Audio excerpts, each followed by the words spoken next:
ನಮಸ್ಕಾರ, police news 007ಗೆ ಸ್ವಾಗತ. ಇವತ್ತಿನ ವಿಶೇಷ ಸುದ್ದಿ ಏನಿದೆ ತಿಳಿಯೋಣ ಬನ್ನಿ.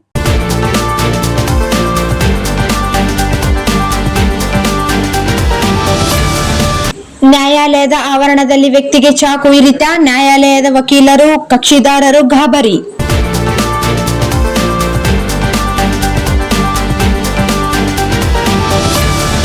ನ್ಯಾಯಾಲಯ ಆವರಣದಲ್ಲಿ ಮಾವ ಅಳಿಯನಿಗೆ ಚಾಕು ಹಾಕಿದ ಘಟನೆ ಇಂದು ಮಧ್ಯಾಹ್ನ 1 ಗಂಟೆ ಸುಮಾರಿಗೆ ನಡೆದಿದೆ. ಇದರಿಂದ ಕೆಲ ಕಾಲ ವಕೀಲರು ಗಾಬರಿಗೊಳಗಾದ ಪ್ರಸಂಗ ಕಂಡುಬಂತು. ಶಂಭುಲಿಂಗ ತಂದೆ ಈರಪ್ಪ 50 ವರ್ಷ ಎನ್ನುವ ಚಾಲಕ ಚಾಕುವಿನಿಂದ ಇರಿತಕ್ಕೆ ಒಳಗಾದ ವ್ಯಕ್ತಿಯಾಗಿದ್ದಾನೆ. ಶಂಭುಲಿಂಗನ ಹೆಂಡತಿ ವಿಜಯಲಕ್ಷ್ಮಿ ನ್ಯಾಯಾಲಯದಲ್ಲಿ ಡಿ ಗ್ರೂಪ್ ನೌಕರಳಾಗಿ ಕೆಲಸ ಮಾಡುತ್ತಿದ್ದಾರೆ. ಮಹಾರಾಷ್ಟ್ರ ಸೊಲ್ಲಾಪುರದ ಒಳಸಂದು ಗ್ರಾಮದ ಶಂಭುಲಿಂಗ ವಿಜಯಲಕ್ಷ್ಮಿ ಜೊತೆ ಮದುವೆಯಾಗಿ 2 ಮಕ್ಕಳಿವೆ. ಶಂಭುಲಿಂಗ ಲಾರಿ ಚಾಲಕನಾಗಿ ಕೆಲಸ ಮಾಡುತ್ತಿದ್ದು, ಹೆಂಡತಿ ಕೋರ್ಟ್ನಲ್ಲಿ ಡಿ ಗ್ರೂಪ್ ನೌಕರಳಾಗಿ ಕೆಲಸ ಮಾಡುತ್ತಿದ್ದಾಳೆ. ಗಂಡ ಹೆಂಡತಿ ಮಧ್ಯೆ ಜಗಳ ಆಗಿ ಹೆಂಡತಿ ವಿಜಯಲಕ್ಷ್ಮಿ ಜೀವನಾಂಶಕ್ಕಾಗಿ ಪತಿಯ ಮೇಲೆ ಕೇಸ್ ಹಾಕಿದ್ದಳು. ರಾಜಿ ಸಂಧಾನ ಮೂಲಕ ಕೇಸ್ ರಾಜಿ ಮಾಡಿಕೊಂಡು ಗಂಡ ಹೆಂಡತಿ ಒಂದಾಗಿ ಮತ್ತೆ ಜೀವನ ಸಾಗಿಸುತ್ತಿದ್ದರು ಎನ್ನಲಾಗಿದೆ. ಇದು ನ್ಯಾಯಾಲಯಕ್ಕೆ ಬಂದಾಗ ಹೆಂಡತಿ ತಂದೆ ದಾನಪ್ಪ ಯಾಕೆ ಕೋರ್ಟ್ಗೆ ಬಂದಿದ್ದೀಯಾ ಎಂದು ಅಳಿಯನ ಜೊತೆ ಜಗಳ ತೆಗೆದಿದ್ದಾನೆ. ಆಗ ಸರ್ಕಾರಿ ವಕೀಲರು ಜಗಳ ಬಿಡಿಸಿದರು ಎನ್ನಲಾಗಿದೆ. ಕೋರ್ಟ್ನಿಂದ ಮಗಳು ಹಾಗೂ ತಂದೆ ಹೊರಗೆ ಬಂದು ನ್ಯಾಯಾಲಯ ಆವರಣದಲ್ಲಿಯೇ ಮಾವ ಚಾಕುವಿನಿಂದ ಅಳಿಯನಿಗೆ ಚುಚ್ಚಿದ್ದಾನೆ. ಆಗ ಮಗಳು ಸಾಥ್ ನೀಡಿದ್ದಾಳೆ ಎನ್ನಲಾಗಿದೆ. ಆಗ ವಕೀಲರು ಶಂಭುಲಿಂಗನನ್ನು ನಗರದ ತಾಲೂಕ್ ಆಸ್ಪತ್ರೆಗೆ ದಾಖಲು ಮಾಡಿದ್ದಾರೆ. ನಾನು ನನ್ನ ಹೆಂಡತಿ ಈಗ ಆರಾಮವಾಗಿ ಇದ್ದೇವೆ. ಇದು ನನ್ನ ಮಾವನಿಗೆ ಸಹಿಸಿಕೊಳ್ಳಲು ಆಗುತ್ತಿಲ್ಲ.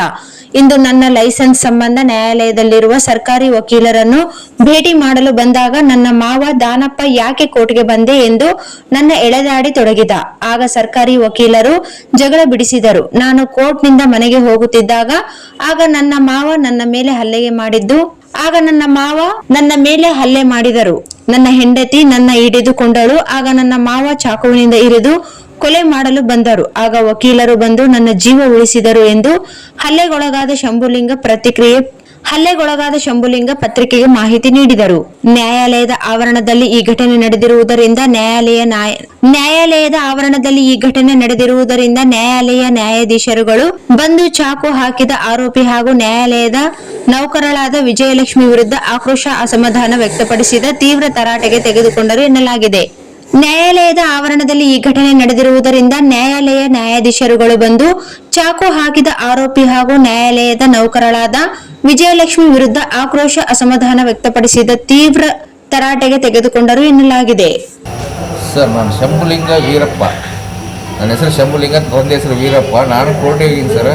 ಕೋರ್ಟಿಗೆ ಹೋಗಿ ನಂದು ಲೈಸೆನ್ಸ್ ಅಂತ ನಾನು ಗೌರ್ಮೆಂಟ್ ವಕೀಲತಲ್ಲಿ ಹೋಗಿದ್ದೆ. ಹೋದ್ಮೇಲೆ ನನ್ನ ಮಾವ ಬಂದು ಯಾಕಲೆಯಲ್ಲಿ ಬಂದು ಮತ್ತೆ ಬಂದು ಇಲ್ಲಿ ತಂದು ನನಗೆ ದಬ್ಬಾಳಿಕೆ ಮಾಡತ್ತ. ಅಷ್ಟಾಗ ಅವ್ರ ಮಗಳು ಬಂದು ಹೊರಗೆ ಬಂದರು. ಅಷ್ಟಾಗ ಗೌರ್ಮೆಂಟ್ ವಕೀಲರು ಬಂದರು. ಅಯ್ಯಪ್ಪ ಸ್ವಾಮಿ ಅವ್ರು ಮಾಲೆ ಹಾಕೊಂಡ್ರೆ ರೆಸ್ಪೆಕ್ಟ್ ಕೊಟ್ಟು ಅವ್ರಿಗೆ ಮಾತಾಡ್ರಿ. ಹಂಗೆಲ್ಲ ಮಾತಾಡ್ಬಿಡೋದು ಅಯ್ಯಪ್ಪ ಸ್ವಾಮಿಗಳಿಗೆ ತಂದು ಹೇಳಿದ್ರು ಕೂಡ ಅವ್ರು ಕೇಳಿಲ್ಲ. ಆಮೇಲೆ ಅವರು ತೆಳಗೆ ಹೋಗ್ಬಿಟ್ರು. ತಂದೆ ಮಗಳು ಕೂಡಿ ತೆಳಗೆ ಹೋಗ್ಬಿಟ್ರು. ತಂದೆ ಮಗಳು ತೆಳಗೆ ಹೋಗಿ ಗೇಟಲ್ಲಿ ನಿಂತು ನಾನು ಬರೋ ದಾರಿ ಕೈಕೊಂತ ಅವರಲ್ಲಿ ನಿಂತುಬಿಟ್ರು.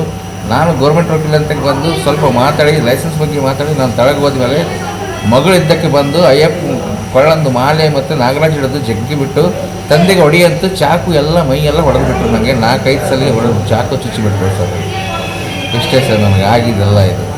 ನೀವು ಗಂಡ ಹೆಂಡತಿ ಆರಾಮಿದ್ರೆ? ನಾವು ಗಂಡ ಹೆಂಡತಿ ಆರಾಮಿದ್ದೆವು. ನಮ್ಮ ಅತ್ತಿ ಮಾವ ಬಂದು ಇದು ಜಗಳ ಹಚ್ಚಿ ನನ್ನ ಹೆಂಡತಿಗೆ ಒಂದು ಏನೇನೋ ತಲೆ ತುಂಬಿ ಆಕೆಗೆ ಇದು ಮಾಡಿ ತಲೆ ಕೆಡಿಸಿ ನನಗೆ ದೂರ ಮಾಡೋಕ್ಕೆ ಪ್ರಯತ್ನ ಪಟ್ಟರು ಸರ್ ಅವರು. ಹೆಣ್ಮಕ್ಳು ಹೆಸರು? ನನಗೆ 2 ಹೆಣ್ಮಕ್ಳು. ಒಬ್ಬಾಕಿ ಮೃಣಾಲಿ, ಒಬ್ಬಾಕಿ ಸಮೃದ್ಧಿ. ನಿಮ್ಮ ಹೆಂಡತಿ ಹೆಸರು? ನಮ್ಮ ಹೆಂಡತಿ ಹೆಸರು ವಿಜಯಲಕ್ಷ್ಮಿ. ಏನು ಮಾಡ್ತಾಳೆ ಕೆಲಸ? ಆಕೆ ಕೋರ್ಟ್ನಲ್ಲಿ ಸಿಪಾಯಿ ಕೆಲಸ ಮಾಡ್ತಾಳೆ. ಅಂದರೆ ಈ ಗಂಡ ಹೆಂಡತಿ ಸೇರಿದ್ರೆ? ನಾವು ಸೇರಿದ್ದೆ ಸರ್. ಈಗ ಗಂಡ ಹೆಂಡತಿ ಸೇರಿದ್ದೆ. ನಮ್ಮ ಅತ್ತಿ ಮಾವ ಬಂದು ಇದೆಲ್ಲ ಅಷ್ಟು ಹೊಲಸ ಕೆಲಸ ಮಾಡಿ ನಮಗೆ ದೂರ ಮಾಡಿ ಈ ಪರಿಸ್ಥಿತಿಗೆ ತಂದು ಅವನು ಬಂದು ನಮಗೆಲ್ಲ ಸಂಸಾರ ಹಾಳು ಮಾಡಿ ಇದು ಮಾಡಿಬಿಟ್ಟಾನೆ. ಇವರು ಚಾಕ್ ಹಾಕಿದಾಗ ವಕೀಲರು ಅವರೆಲ್ಲ ಇದ್ರು? ಎಲ್ಲರೂ ಇದ್ರು ಸರ್. ನಾನು ಚಾಕು ಹಾಕಿದ್ರೆ ಎಲ್ಲ ವಕೀಲರು ಬಂದು ನನಗೆ ಬಿಡಿಸಿದ್ದಾರೆ. ಅಲ್ಲಿ ಬಿಡಿಸಿ ಮೇಲೆ ಕಾನ್ಸ್ಟೇಬಲ್ ಜೊತೆ ನನಗೆ ಇಲ್ಲಿ ಹಾಸ್ಪಿಟಲಲ್ಲಿ ಶಿಫ್ಟಿಂಗ್ ಮಾಡಿಬಿಟ್ಟಾರೆ ಸರ್. ಈಗ ನಿಮ್ಮ ಹೆಂಡತಿ ನಿಮ್ಮ ಮಾವ ಸೇರಿ ಚಾಕು ಹಾಕ್ಯಾರ ಸರ್. ನನ್ನ ಹೆಂಡತಿ ಕೊಳ್ಳಂದು ಇದು ಮಾಲೆ ಮತ್ತು ನಾಗರಾಜ್ ಹಿಡಿದು ಜಗ್ಗಿ ತಂದೆನ ಹೊಡಿ ಅಂತ ತಂದು ಸೈಸ್ ಅಂತಂದು ಹೇಳ್ತಿಳು. ಹಂಗೆ ಒದಿರೋದಿರುತ್ತೆ. ಎಲ್ಲ ವಕೀಲರು ಕೂಡ ಕೇಳಿಬಿಟ್ರೆ, ಅಲ್ಲಿ ಎಲ್ಲರೂ ಕೇಳಿಬಿಟ್ಟಾರೆ. ಆದರೂ ಕೂಡ ಕರುಣೆ ಬಂದು ವಕೀಲ ಸಾಹೇಬರು ನಮಗೆ ಬಿಡಿಸಿಬಿಟ್ರು. ಈಗ ಮುಂದೆ ನೀವು ಕಂಪ್ಲೇಂಟ್ ಮಾಡ್ರೆ? ಕಂಪ್ಲೇಂಟ್ ಮಾಡಿದೆ ಸರ್. ಕಂಪ್ಲೇಂಟ್ ಮಾಡಿ ಸರ್, ವ್ಯಾಪಾರ ಆಗ್ಬಿಟ್ಟೈತೆ ಅವ್ರ ಮೇಲೆ. ನನಗೆ ಭಾಳಷ್ಟು ದೊಡ್ಡ ಗಾಯ ಆಗಿಬಿಟ್ಟೈತೆ ಸರ್. ಇಲ್ಲಿ ಕಿಡ್ನಿ ಮೇಲೆ, ಇಲ್ಲಿ ಗಾಯ ಆಗೈತೆ, ಕಿಡ್ನಿ ಮೇಲೆ ಗಾಯ ಆಗಿಬಿಟ್ಟೆ ಸರ್. ಇವಾಗ ಹೋಗಿ ರಾಯಚೂರಲ್ಲಿ ಶಿಫ್ಟಿಂಗ್ ಮಾಡ್ತೀನಿ ಅಂತ ಹೇಳಿ ಸರ್. ಬ್ಲಡ್ಡಿಂಗರೇ ಪೂರ್ತಿ ಚಾಲು ಆಗೈತೆ, ಅದು ಬ್ಲಡ್ ಒಳಗೆ ತಿರುಗಾಡೋದು ಚಾಲು ಆಗೈತೆ ಸರ್.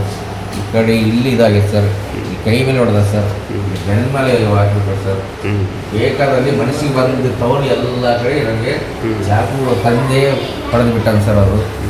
ಅವರಿಗೆ ನಾನು ಬೇಕಾಗಿಲ್ಲ ಸರ್. ಅದೇ ನಿನ್ನೆ ಎಲ್ಲಿದ್ದಾರೆ ರಾತ್ರಿ? ನಾನು ಇನ್ನು ರಾತ್ರಿ ಸರ್ ನಾನು ಲಾರಿಯಲ್ಲಿದ್ದೆ ಸರ್. ನಾನು ಅಯ್ಯಪ್ಪ ಮಾಲೆ ಹಾಕೊಂಡೆ ಮನೆಗೆ ಹೋಗಂಗಿಲ್ಲ ಸರ್, ಹೋಗಂಗಿಲ್ಲ ಸರ್. ಹೋದ ವರ್ಷ ನಾನು ಹೆಂಡತಿ ನಾನು ಕೂಡ ಅಯ್ಯಪ್ಪ ಇದಕ್ಕೆ ಬಂದೆ ಸರ್. ಹೋದ ವರ್ಷ ಅಯ್ಯಪ್ಪ ದೇವಸ್ಥಾನಕ್ಕೆ ಬಂದೆ, ಕೇರಳ ಕರ್ಕೊಂಡ್ಬಂದೀನಿ ಸರ್. ನಾವೆಲ್ಲ ಬೇಯಿಸಿದ್ದೀವಿ ಸರ್. ಇವ್ರು ಬಂದೆಲ್ಲ ನಮಗೆ ನಮ್ಮ ಸಂಸಾರ ಹಾಳು ಮಾಡಿ ಎಲ್ಲ ಇದು ಮಾಡಿ, ನನಗೆ ಒಂದು ಕಡೆ, ನನ್ನ ಹೆಂಡತಿಗೆ ಒಂದು ಕಡೆ ಮಾಡಿ, ಅವ್ರ ಮಕ್ಕಳು ಅವ್ರಿಗೆ ನೋಡಂಗಿಲ್ಲ ಸರ್. 2 ಗಂಡು ಮಕ್ಕಳು ಅವ್ರಿಗೆ ನೋಡಂಗಿಲ್ಲ ಸರ್ ಅವ್ರಿಗೆ. ಅದಕ್ಕೆ ಬಂದು ಮಗಳಿಗೆ ಇದು ಮಾಡಿ ಏನರ ಸುಮ್ಮನೆ ಏನಾರ ಮಾತಾಡಿ ಆಕಿನ ತಲೆ ಉಬ್ಬಿಸಿ ತಲೆ ಕೆಡಿಸಿ ಬಂದು ಗಂಡ ಹೆಂಡತಿ ದೂರ ಮಾಡಿ ನಮ್ಮನೇಲೇ ಊಟ ಮಾಡೋದು, ನಮ್ಮನೇಲೇ ಇರೋದು. ಅವ್ರದ್ದು ಮಕ್ಕಳು ಅದಾರ, 2 ಮಕ್ಕಳು. ಒಬ್ಬ ವಿಜಯಕುಮಾರ್, ಒಬ್ಬ ಆನಂದ್, ಒಬ್ಬ ಡ್ರೈವರ್ ಅದನ, ಒಬ್ಬ ಮತ್ತು ಆತ ಕೋರ್ಟ್ನಾಗ ಕ್ಲಾರ್ಕ್ ಅದಾನ ಒಬ್ಬ. ಇದ್ರಾಗ ನಾನು ಕೋರ್ಟ್ನಾಗ ಸಿಪಾಯಿ ಅಂತ ಕೆಲಸ ಮಾಡ್ತಾನೆ ಸರ್. ಇದು ಗುಲ್ಬರ್ಗದಲ್ಲಿ. ಯಾರೇ ನಮ್ಮ ಹಳೆಯಗಳು 2 ಮಂದಿ. ಒಬ್ಬ ಹಳೆಯ ದೊಡ್ಡ ಹಳೆಯ ಕೋರ್ಟ್ನಲ್ಲಿ ಅವನು ಕ್ಲಾರ್ಕ್ ಅದಾನ ಸರ್. ಒಬ್ಬ ಹಳೆಯ ಡ್ರೈವರ್ ಅದನ. ಸಣ್ಣ ಹಳೆಯ ಅಂತ ಇವ್ರಿಗೆ ಯಾರಿಗೆ ಸೇರಂಗಿಲ್ಲ ಸರ್. ಇವ್ರು ಮಾಡೋಕೆ ಇವ್ರಿಗೆ ಯಾರು ಇವ್ರಿಗೆ ಸೇರಂಗಿಲ್ಲ. ಇವ್ರ ಕೃತಜ್ಞತೆ ಭಾರಿ ಹೊಲಿಸ್ತಾರೆ ಇವರು. ಅದಕ್ಕೆ 2 ಮಕ್ಕಳು ಇವ್ರಿಗೆ ನೋಡಂಗಿಲ್ಲ ಸರ್. ಈ ಥರ ಬಂದರೆ ದೊಡ್ಡ ಮಗಳಿಗೆ ತಲೆ ತುಂಬ್ತಾರೆ ಸರ್. ತಲೆ ತುಂಬಿ ಮಗಳಿಗೆಲ್ಲ ಏನು ಬೇಕಾಗಿ ಸುಮ್ಮನೆ ನಾನು ಇದು ತಂದೀನಿ ಅದು ತಂದೀನಿ, ಸುಮ್ಮನೆ ನಾನು ಹಳೆ ಇದು ಕೊಟ್ಟಿಲ್ಲ ಅದು ಕೊಟ್ಟಿಲ್ಲ, ಇದು ಮಾಡ್ತಾನೆ ಕುಡಿತಾನೆ, ಇದು ಮಂದಿ ಮುಂದೆ ಬರೇ ಸುಮ್ಮನೆ ಸುಳ್ಳು ಹೇಳ್ಕೊತ ಹೋಗಿ ನಂದೆಲ್ಲ ಮರ್ಯಾದೆ ಇದು ಹಾಳು ಮಾಡಿ 1 ವರ್ಷ 20 ತಿಂಗಳು ನಂಗೆ ಜೈಲ್ನಾಗ ಹಾಕಿ ಮತ್ತೆ ಕೂಡ ಇದೇ ಪರಿಸ್ಥಿತಿ ಮಾಡುತ್ತೆ ಸರ್. ಇವತ್ತು ಈ ಪರಿಸ್ಥಿತಿ ಅಂದ್ರೆ ಇವತ್ತು ನನಗೆ ಜೀವ ಹೊಡೆಯೋಕೆ ಅವ್ರಿಗೆ ಪರಿಸ್ಥಿತಿ ತಗೊಂಬಂದಾರೆ. ಯಾಕಂದರೆ ನಾನು ಅವ್ರಿಗೆ ಮನೆ ಬರಬೇಡ ಅಂತೇಳಿ ಇವ್ರು ಮನೆಗೆ ಬರ್ತಾರೆ ಸರ್. ಇದು ಯಾಕಂದರೆ ಇದು ಮನೆ ನಾನು ಗಂಡ ಹೆಣ್ಣು ತರ ಮೇಲೆ ಬರಬೇಡ್ರಿ ಅಂತ ನೀವು ಇಷ್ಟೇ ನಾವು ಸರ್. ನಾವು ಗಂಡ ಹೆಣ್ಣು ತೆರ ಮೇಲೆ ಇವ್ರು ಬರಬೇಡ ಅಂದ್ರೆ ಬಂದು ಜಗಳ ತೆಗೆದು ನಮ್ಗೆ ಈ ಥರ. ಈಗೇನು ಕೇಸ್ ಹಾಕಿದ್ರೆ ನಿಮಗೆ ರಾಜ ಆಯ್ತೆ, ನೀವು ರಾಜ ಆಗಿರಿ ಸರ್? ಅವ್ರು ರಾಜ ಆಯ್ತು ಸರ್. ನೀವು ಹಾಕಿ ಅವ್ರು ಹಾಕಿದ್ರೆ ಸರ್, ಅವ್ರು ರಾಜ ಆಗಿಬಿಟ್ಟು ಸರ್. ಇಬ್ಬರು ರಾಜ ಆಗಿ ಒಂದೇ ಮನೆಯಾಗಿದ್ದೆ ಸರ್. ಈಗ 1 ತಿಂಗಳಾಯ್ತು ಇವ್ರು ಬಂದು ಮತ್ತೆ ಗಲಾಟೆ ಇವ್ರು ಮಾಡ್ಬೇಕು ನಮ್ಮ ಜೊತೆ, ನಮಗೆಲ್ಲ ಸಂಸಾರ ಮತ್ತೆ ಹಾಳು ಮಾಡ್ತಾರೆ ಸರ್. ಈಗ ಇಬ್ಬರ ಮೇಲೆ ಕಂಪ್ಲೇಂಟ್ ಮಾಡ್ರಿ? ಇಬ್ಬರು ಮೇಲೆ ಕಂಪ್ಲೇಂಟ್ ಮಾಡಿ ಸರ್.